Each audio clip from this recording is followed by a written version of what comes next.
नमस्कार, मैं हूं प्रिया सिन्हा और आप देख रहे हैं जी उत्तर प्रदेश उत्तराखंड। खबरों का सिलसिला शुरू करने से पहले हम आपको ये बता दें कि उत्तर प्रदेश और उत्तराखंड की लेटेस्ट खबरों के लिए आप हमारी वेबसाइट ZUPUK.com पर विजिट कर सकते हैं।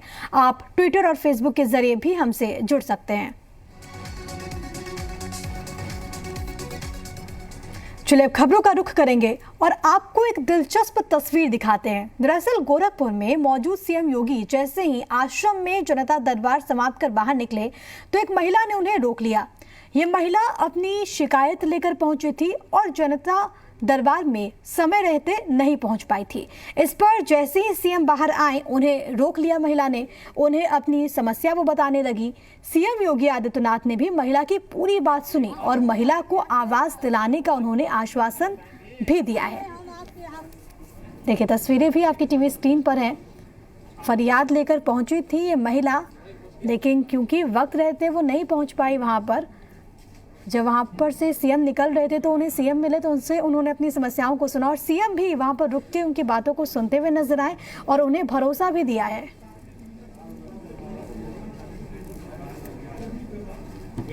देखिए एक प्रदीप मेरे साथ मेरे सहयोगी तमाम जानकारी के साथ इस वक्त मौजूद हैं। प्रदीप, ये तस्वीर ये बताती है कि किस तरीके से सूबे का जो मुखिया है वो सजग है और जो जनता है उसकी फरियाद किसी भी वक्त पर सुनने के लिए वो लगातार वहां पर रहते हैं। फिलहाल इस पूरे मामले को लेकर महिला की ओर से क्या कुछ बात कही गई, क्या समस्या थी उनकी? जी बिल्कुल बता दूं कि आज दौरे का दूसरा दिन था मुख्यमंत्री के और सुबह ही उन्होंने जो है जनता दरबार लगा दिया था। काफी दूर दराज से लोग यहाँ पहुंचे हुए थे, लेकिन इसमें एक महिला जो थी गोरखपुर के बड़हलगंज की रहने वाली थी और ये थोड़ी शारीरिक दुर्बल भी थी, काफी छोटी कद इसकी थी और ये जो है वहाँ जनता दरबार में काफी लेट से पहुंची थी, इसलिए सीएम सिक्योरिटी ने इनको बाहर ही रोक लिया था। लेकिन जब जनता दरबार करने के बाद मुख्यमंत्री जो है बाहर निकले तो इस महिला ने आवाज दी, महाराज जी को पुकारा तो महाराज जी वहाँ जो है मुख्यमंत्री वहाँ रुक गए और इनकी जो है पीड़ा सुने। इस महिला को न तो कोई आवाज था इसके पास और न कोई सरकारी जो सुविधा जो मिलती है वो इस तक नहीं पहुंच पाई थी। इसने अपनी बात मुख्यमंत्री योगी आदित्यनाथ के सामने रखी। महाराज ने जल्द से जल्द से सारी सुविधा देने का आश्वासन भी दिया है। अधीनस्थ अधिकारियों को जो है जो भी योजनाएं हैं चल रही है, चाहे वो आवास योजना हो और जो भी योजनाएं इसको लाभ मिल सके वो देने का जो है दिशा निर्देश दिया है उन्होंने। जी बहुत शुक्रिया प्रदीप आपका तमाम बातचीत और जानकारी हम तक पहुंचाने के लिए। तो देखिए इन तस्वीरों में वो महिला वहां पर सीएम को अपनी बात बताती हुई और सीएम ने भी उन्हें भरोसा दिया कि जो उनकी मांग है उस पर जल्द से जल्द अमल किया जाएगा, काम किया जाएगा। एक बात तो है, अरे मोबाइल फोन का एप्लीकेशन बताएंगे? नहीं हम आपके यहाँ से पूछिए। एप्लीकेशन अपना मोबाइल फोन से भेजिए उनके पास। ना तो भेज दिया गया। हम फोन में बातें मुझसे बोला। देखिए आवाज लोग कितना देता है, जितना आवाज चेक नहीं कोई करते ऐसा। हम बिरछा तो हमारे सनदी जवान से क्यों रोकना सकला जोगी जी के हम रोक ले। देखिए पूछिए कितना आप एक काम करिए, देखिए एक बात तो है, अरे मोबाइल फोन का एप्लीकेशन बताएंगे? नहीं हम आपके यहाँ से पूछिए। एप्लीकेशन अपना मोबाइल फोन से भेजिए उनके पास। ना तो भेज दिया गया। हम फोन में बातें मुझसे बोला। देखिए आजाद भारत के इतिहास में पहली बार ऐसा होने जा रहा है जब किसी महिला कैदी को फांसी पर लटकाया जाएगा। अपने परिवार के साथ लोगों की बेरहमी से हत्या के दोषी शबनम को जल्द ही फांसी के फंदे पर लटकाया जाएगा। इसे लेकर मथुरा जेल प्रशासन ने कवायद तेज कर दी है। मथुरा जिला जेल की ओर से फांसी के लिए रस्सी को ऑर्डर दे दिया गया है। साथ ही साथ फांसी देने वाले जल्लाद पवन ने भी फांसी घर का निरीक्षण किया है। दरअसल अमरोहा की रहने वाली शबनम ने साल 2008 में प्रेमी के साथ मिलकर अपने ही परिवार के 7 लोगों की कुल्हाड़ी से काटकर हत्या कर दी थी। इस पूरे मामले में सुप्रीम कोर्ट ने फांसी की सजा को बरकरार रखा था। इसके बाद राष्ट्रपति ने भी दया याचिका खारिज कर दी थी और उसके बाद से अब जो प्रक्रिया है वो तेज होती हुई, हालांकि तारीख मुकर्रर नहीं है, लेकिन अब इस पूरे मामले में शबनम को उसके किए की सजा मिलेगी। 2008 की घटना लगभग 11 साल बीतने वाले हैं और अब जाकर शबनम को उसके गुनाहों की सजा फांसी के रूप में मिलेगी। 7 लोगों की बेरहमी से हत्या, अपने ही परिवार के लोगों की हत्या कर दी गई, जिसमें उसके माता पिता शामिल थे, बच्चा शामिल था, भाई शामिल था, बहन शामिल थी। उन सबको मौत के घाट शबनम और सलीम ने मिलकर उतार दिया।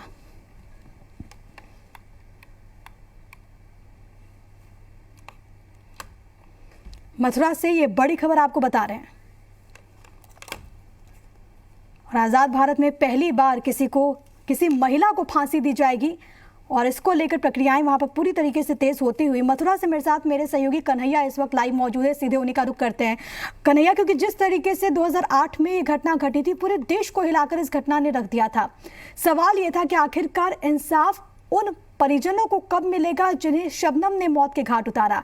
अब आखिरकार वो घड़ी आ गई है जब शबनम को उसके गुनाहों की सजा मिले और इसी के साथ देश में पहली, आजाद भारत में पहली किसी महिला को फांसी दी जाएगी। जी बिल्कुल, आपने सही कहा कि पहली बार किसी महिला को मथुरा जेल में फांसी दी जाएगी। और आपको बता दें कि सिर्फ देश में सिर्फ मथुरा जेल ही ऐसी है जिसमें किसी महिला को अगर फांसी की सजा सुनाई जाए तो मथुरा जेल में ही पूरे देश में कहीं भी न्यायालय में मामला विचाराधीन हो या फिर आदेशित हो, मथुरा जेल में ही उसे फांसी का प्रावधान है। और अब 150 साल के इतिहास में बताया जा रहा है, 150 साल मथुरा जेल को जब फांसी घर बनाया गया था, 150 साल हो चुके हैं, जिसमें अब पहली महिला शबनम होगी जिसे फांसी दी जाएगी। मथुरा जेल प्रशासन द्वारा फांसी के लिए रस्सी का ऑर्डर दे दिया गया है, जिसे तैयार किया जा रहा है। साथ ही साथ जो पवन जल्लाद है उसने भी वहां पर जाके पूरी मामले को देख लिया है कि जिस तरीके से लीवर वहां पर खींचा जाता है, जो तख्ता है उसे चेक कर लिया है। साथ ही कुछ चीजें हैं जो जिला प्रशासन को बताई है, जो जिला प्रशासन सही करने में लगा है।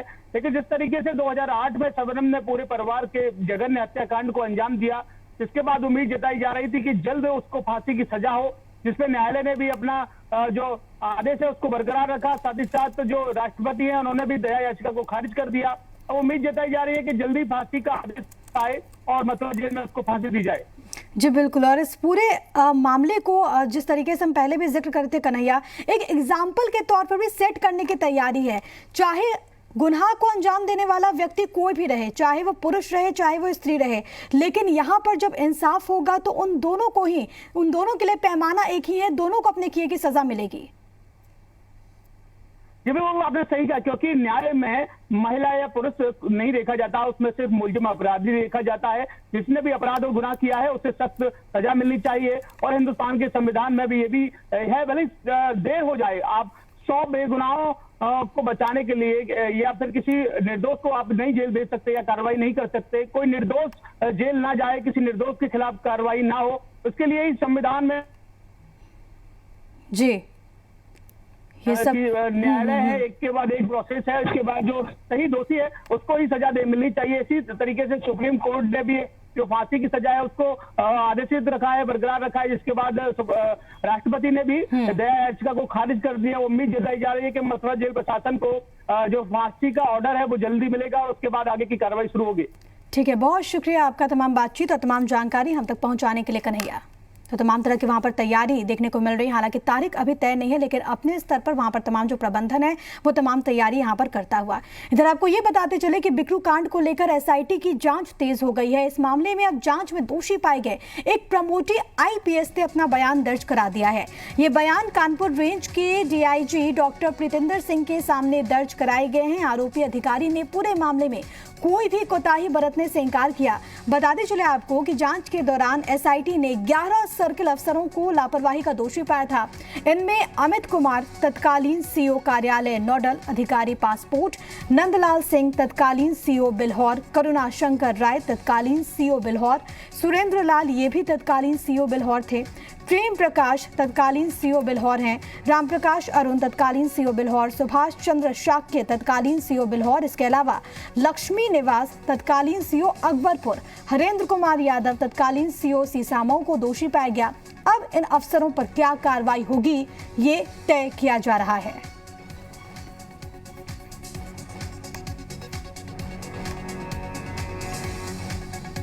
बिकरू कांड से जुड़ी अहम खबर, इस पूरे मामले में विकास दुबे जिस तरीके से पूरा प्रकरण सामने आया उससे जुड़ा हुआ जो खुलासे हुए हैं वो गंभीर सवालों को जन्म देता हुआ, हालांकि अब इस पूरे मामले में जांच जिस तरीके से आगे बढ़ रही है, दायरा और आगे बढ़ता हुआ और अब इन तमाम अफसरों की भूमिका की भी जांच यहां पर देखने को मिल रही है। योगी सरकार ने प्रयागराज में माफिया अतीक अहमद के कब्जे से खाली कराई गई जमीन चुनाव आयोग को दिए जाने का फैसला लिया। आवास विकास विभाग के प्रस्ताव पर योगी कैबिनेट ने अपनी मुहर लगा दी है। कैबिनेट की मंजूरी मिलने के बाद अतीक के कब्जे से खाली कराई गई जमीन पर चुनाव आयोग का वेयर हाउस बनाए जाने का रास्ता साफ हो गया। वेयर हाउस में चुनावों में काम करने वाली ईवीएम यानी कि इलेक्ट्रॉनिक वोटिंग मशीनों के साथ ही वीवीपैट मशीनों को भी रखा जाएगा।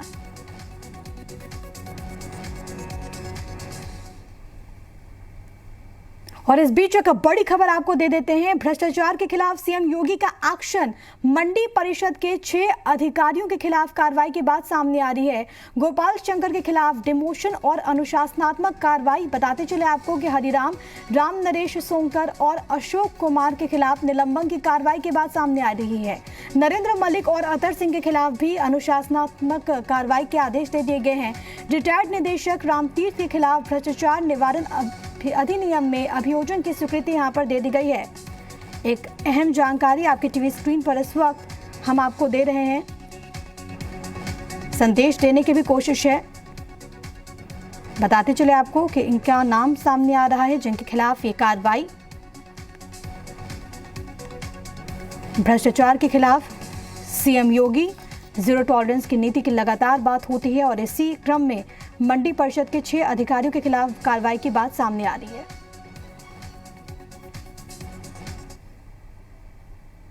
इधर उत्तर प्रदेश स्वास्थ्य विभाग अब सरकारी अस्पतालों को लेकर सख्त हो गया है। विभाग की ओर से यूपी के सभी सरकारी अस्पतालों को सख्त निर्देश जारी कर दिए गए। अब अस्पताल में डॉक्टर के बिना दवाई दी गई तो सख्त कार्रवाई होगी। दरअसल विभाग की ओर से 3 साल पुराने एक मामले में राष्ट्रीय मानवाधिकार आयोग को जवाब भेजा गया। इसमें की गई कार्रवाई को लेकर किए गए आदेश के बारे में जिक्र किया गया है। दरअसल 2018 में बाराबंकी में डॉक्टर की गैर मौजूदगी में वार्ड बॉय ने वहां पर दवा बांट दिया था। इस मामले में शिकायत के बाद सख्त कार्रवाई हुई थी।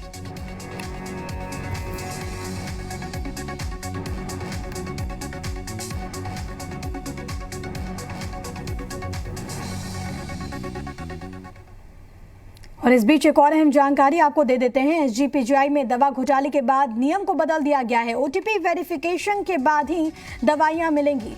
पोस्ट डिपॉजिट खाते से बिना ओटीपी यानी कि वन टाइम पासवर्ड वेरिफिकेशन के दवाइयां आप नहीं निकाल पाएंगे। दवा घोटाले के बाद पीजीआई प्रशासन ने कदम उठाया है। घोटाले में करीब 12 डेटा एंट्री ऑपरेटर पर भी संदेह है। जांच कमेटी पूछताछ यहां पर करेगी क्योंकि जिस तरीके से ये पूरा प्रकरण सामने आया था दवा घोटाले को लेकर, उसके बाद तमाम तरह के सवाल उठे थे। संविदा कर्मियों की सेवा को समाप्त कर दिया गया और अब इसमें एक अहम फैसला कि ओटीपी यानी कि वन टाइम पासवर्ड वेरिफिकेशन के बाद ही दवाइयों को निकाला जा सकेगा। दवा घोटाले के बाद पीजीआई प्रशासन ने ये कदम उठाया है।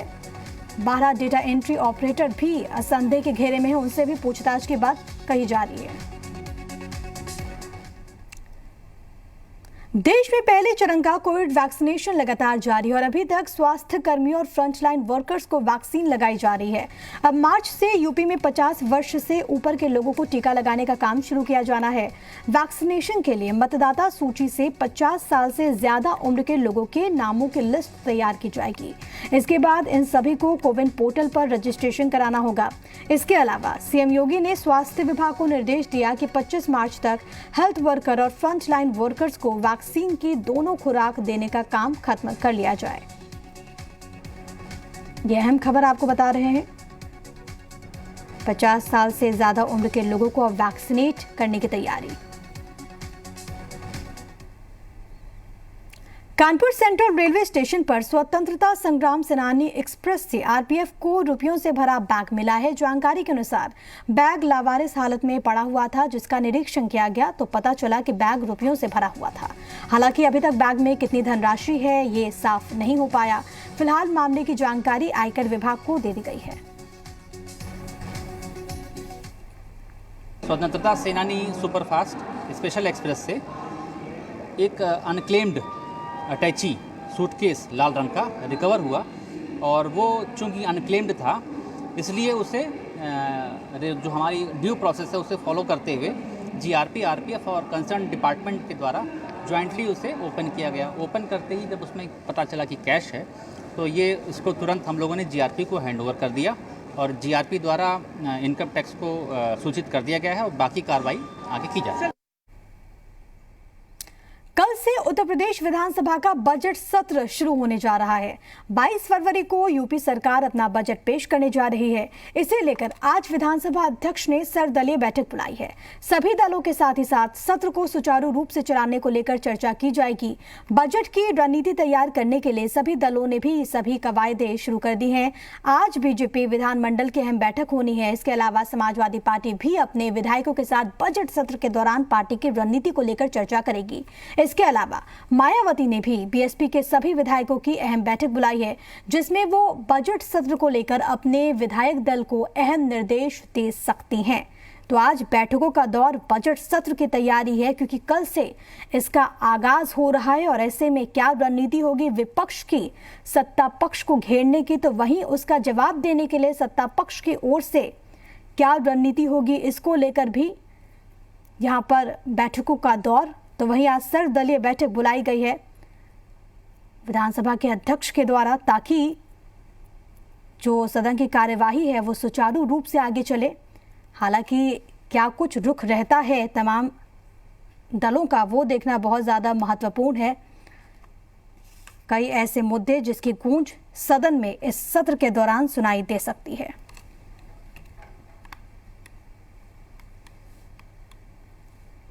तो कल से यूपी में बजट सत्र शुरू होने जा रहा है। इसके लिए तमाम तैयारियां पूरी कर ली गई हैं। वहीं विधानसभा अध्यक्ष हृदय नारायण दीक्षित ने इसे लेकर कहा कि बजट सत्र को लेकर सुरक्षा पर अधिकारियों के साथ बैठक हुई। एजेंडे के अनुसार विषय तय किए जाएंगे। उन्होंने ये भी कहा कि उम्मीद है कि असहमतियों के बावजूद सत्ता पक्ष और विपक्ष मिलकर सदन चलाएंगे। साथ ही साथ उन्होंने ये भी बताया कि इस बार का बजट पेपरलेस होगा। इस बार राज्य विधानसभा में बजट पेपरलेस होगा। माननीय वित्त मंत्री श्री सुरेश खन्ना जी अपने टैबलेट पर भाषण देंगे और वो भाषण थोड़ी देर बाद, 1-2 मिनट बाद प्रत्येक विधायक के आईपैड पर होगा। और इसके अलावा भी और इसी के साथ इस बुलेटिन में अभी के लिए फिलहाल इतना ही। नमस्कार।